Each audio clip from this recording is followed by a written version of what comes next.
Before I go into the things that I've read over the last few days, and I do spend a lot of time researching things, but before I do, I want to say something to somebody who I love,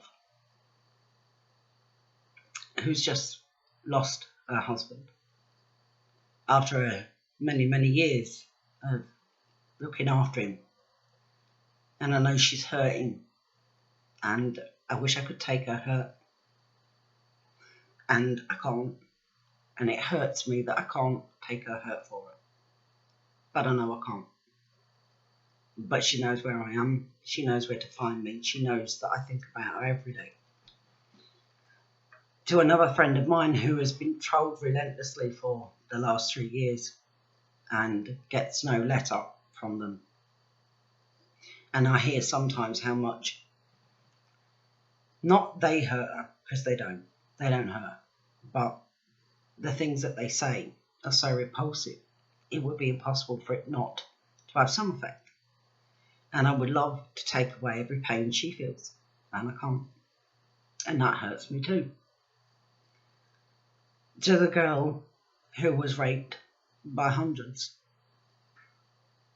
another girl, this is not the same girl, and the girl who contacted me, whose father was trying to do right by his daughter and demonised for it. I feel for them, and I feel their hurt, and I wish I could take their hurt away, and I can't. And that's just the way it is. I can't take people's hurt away. I can feel it. I can't take it away from them. I can empathise with a lot of it. There are some things in this life that I can't empathise with, having not experienced it myself. And then I look at my country as a whole, and I see the culture being stripped away bit by bit by bit. And that hurts me too. Because I love my country. I love it. I do. I love our democracy. I love our freedom of speech.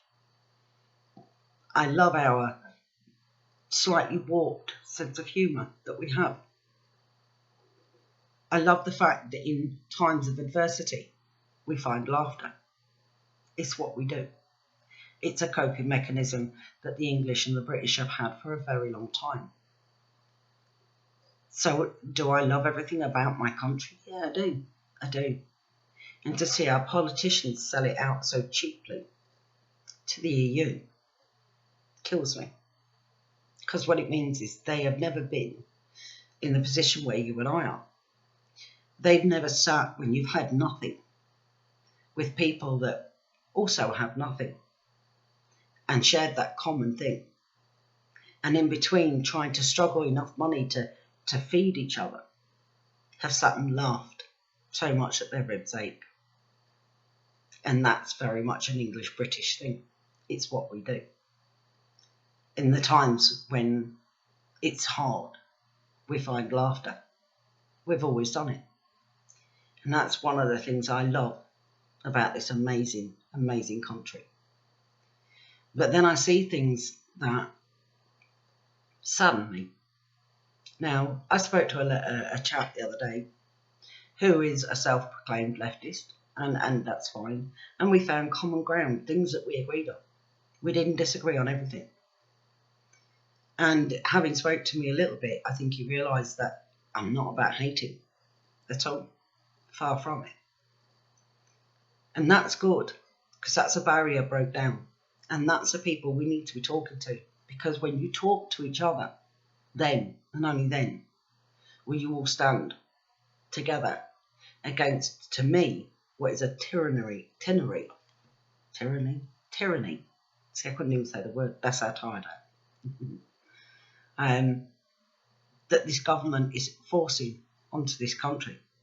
That the EU are forcing onto this country.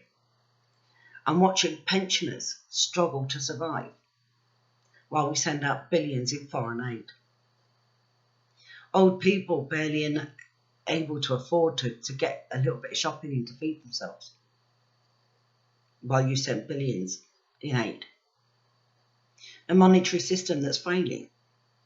Yet out there, I've been looking at it, there is a monetary system that will resolve the problems, but until people look at it and educate themselves, how can they stand together and demand it? They can't. And surely if we can resolve the problem for everybody in this country, then left or right is irrelevant. And then there's other things, like my very good friend, who's a Muslim lady, and at Christmas she rang me to wish me a Merry Christmas. I sent her a message wishing her a Merry Christmas. But I could hear in her voice that something wasn't right. And when I asked her what was wrong, I was told that she'd gone out and she was doing her shopping, and Muslim women had come up to her. And because she's been divorced under Sharia, so I'm going to make this clear for those who don't understand. When she married her husband, she married him in Pakistan under Sharia. She came to England, they married in the eyes of English law. So they were man and wife in the eyes of English law. But when he divorced her under the grounds of Sharia. Dalak, dalak, dalak. Piece of paper, that's all it said. 3 words. So after years of abusing her, beating her, robbing from her, taking every penny she had, refusing to share a bed with her because, according to him, she was a filthy British kuffar, he then up sticks back to Pakistan, where she later finds out he already has a wife.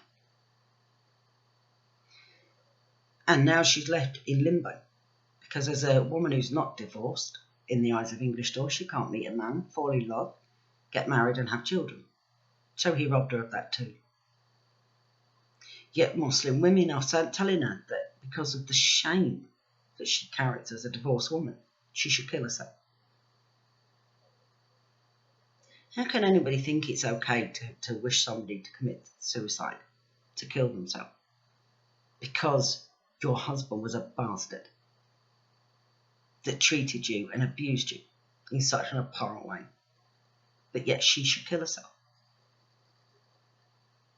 And there are lots of Muslim women out there that are suffering every day. Every day. And people say, yeah, but they've got the English law, they can use it. It's no good if they don't know that they can step outside of the realms of Sharia. If they do not know they can do that, then they're not going to, are they? That's common sense. Common sense tells you that. If they did, they're outcasted by their family, their friends, their community.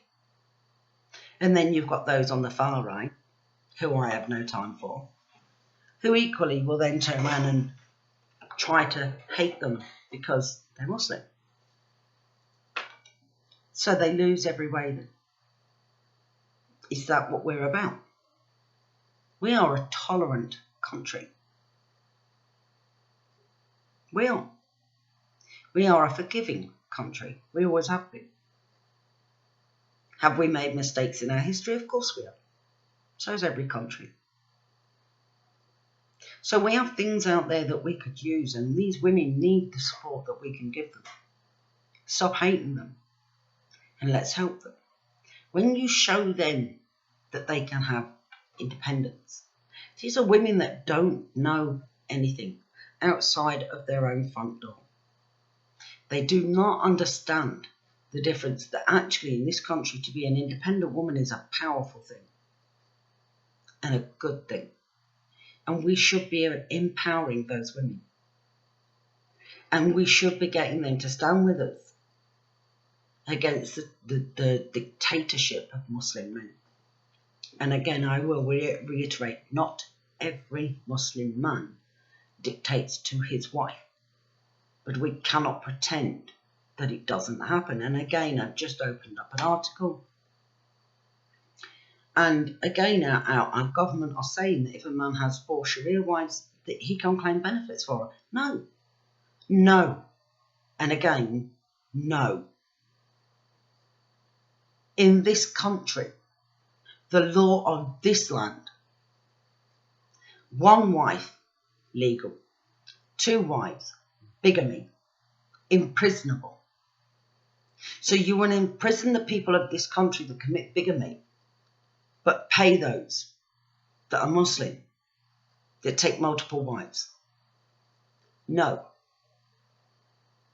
Again, we sit there and I see pensioners that are struggling to heat their homes, struggling to feed themselves. Yet we send billions in aid across to different countries. I see in hospitals, and unfortunately for me, this is very recent, where patients are put on waiting lists that are so long, it's ridiculous. And this is for things like heart operations or pacemakers. Again, affecting our elderly. Because in the eyes of the government, to get rid of a few elderly will deplete the surplus population. And I've seen people turn around and have the audacity to say to me that pensioners get too much. Shame on you for that. They don't get too much. And let me warn you now, each and every one of you that think a pensioner gets too much, one day you will be that pensioner. Will you think that they get too much then when you can't survive? I doubt it very much. And then I have people coming at me and accusing me of being the usual. I'm not even going to say the word, I'm not going to give it credit. And standing for election for the Police and Crime Commissioner's job. Well, I'll be happy to come second, but I'll give it a damn good shot to come first. Now, this isn't because they assume that because I share information with regards to the crimes that are being committed in this country on a daily basis, that I would treat these people in a different way. No, no, no, no, no. I will treat everybody equally, because that's what I want, equality in this country. But how can you turn around and say that a man can have 4 wives, but an Englishman or a British man can have 1? How is that equal? How is that fair and just? I am about fairness and equality for all, with no exception. Do I have a problem with mass immigration into this country? Oh, you are damn right I do. You are damn right I do. And I was sat thinking the other night, and I'm curious as to people whether they thought about it this way. The incidents in Cologne, I think it was planned. I actually think it was organised, and I'll tell you for why. To attack en masse, 1,000 men attacking en masse, predominantly women. There was 1 or 2 men that were also raped, and many men were pickpocketed. Sexual assaults went on as well. But on the whole, it was the majority were women that were targeted, that were raped, abused, sexually assaulted, sexually abused, sexually harassed. And I thought about it, and I thought, what did they achieve? Well, here's what I think they achieved. They achieved forcing women behind closed doors, afraid to go out alone. There was a 16-year-old girl made a video pleading for the men of Germany to protect them. Is that not Sharia? Is that not exactly what Sharia is? I have watched. I know I have friends who live in Islamic countries who don't want to live in England. And they've explained to me, yes, this is how it is. A woman does not go out alone without she's escorted by a male member of the family. Is that not what they achieved in Cologne that night? Did they not achieve getting women too afraid to go out alone? So they have enforced Sharia in that country. They have enforced it with their complete and utter disdain for women, regardless of faith, leaving that aside just for now. Men from these countries see their own women as second-rate people. How do you think they see you? How do you think they see me? I'm lower than second-rate. I shouldn't be seen, let alone heard. What do you think they really achieved in Cologne? They achieved Sharia. So on a positive note here, Baroness Cox parliamentary bill has managed to get into the House of Commons. This is a massive achievement, massive. And I, for one, will applaud that woman for her courage and her bravery and her relentless help to women who are suffering Sharia. And I am sick of people telling me Sharia does not exist in this country. It is happening every day. Muslim women are suffering every day. Do not tell me that it's not happening, because I talk to them and believe you me, it's happening every day. And I made a video well over a year ago, maybe 2 years ago. And I said, who do you think they will target? They will target women. What happened in Cologne? On the whole, they targeted women. So to every feminazi that sits out there in your self-righteous bullshit, who stays silent when women are abused and raped and trafficked and groomed, for every woman who suffers at the hands of their husband because of Sharia, and you stay silent, you are nothing. You are not feminists. You are Nazis. You are fascists. You are the Nazi fascists. And I find you deplorable. And it is time that women stood up, and men, and took back the word feminist. And stand up and say, women will not be bastardized by any man. And men who do not do that, and there are thousands in this country, trust me now, of good, honest men who will defend the rights of women. They are the true feminists. You feminazis are a disgrace to the very sex that you claim to represent. So what I will say is, there are lots of things I want to get out, but I don't want to bore you, so I'm going to try and cut this as short as I can. And as you can see, I'm not going to lie to you. Am I a little emotional? Yeah, I am. And I'm not going to sit there and say that I have not been hurting this week, because I have. Because I'm human.